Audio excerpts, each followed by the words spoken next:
लोकसभा निवडणूक संपल्यापासूनच राज्य मंत्रिमंडळाच्या विस्ताराची चर्चा होत आहे।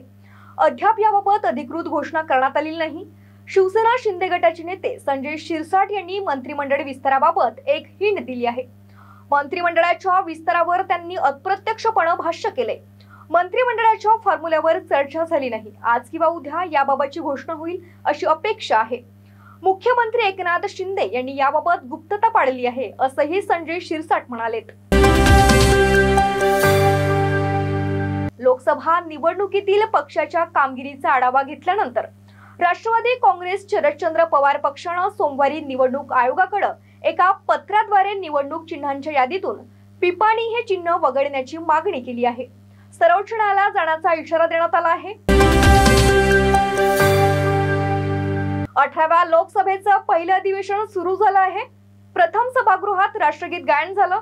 त्यानंतर मागील सभागृहातील दिवंगत सदस्यांना श्रद्धांजली वाहण्यात आली। त्यानंतर पंतप्रधान मोदींनी लोकसभा सदस्य म्हणून शपथ घेतली। मोदीनंतर त्यांच्या मंत्रिमंडळातील लोकसभा खासदारांनी शपथ घेतली। जेव्हा शिक्षण मंत्री धर्मेंद्र प्रधान यांचं नाव शपथेसाठी पुकारलं गेलं तेव्हा विरोधकांनी नीट शेम असं म्हणण्यास सुरुवात केली। एनईटी पेपर हेराफेरी प्रकरणी विरोधकांनी त्यांच्या राजीनाम्याची घोषणा केली आहे। महाराष्ट्र विधानसभा निवडणुकीपूर्वी भाजपला जबर झटका बसला आहे।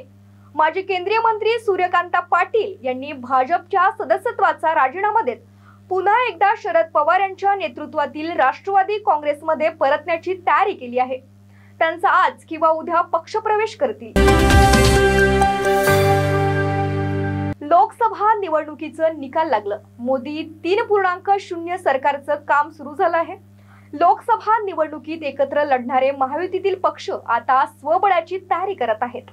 महायुतीमध्ये लोकसभेचा उमेदवार म्हणून निवडणूक लढवणारे महादेव जानकर यांनी महायुतीपासून फारकत घेण्याचा निर्णय घेतला आहे।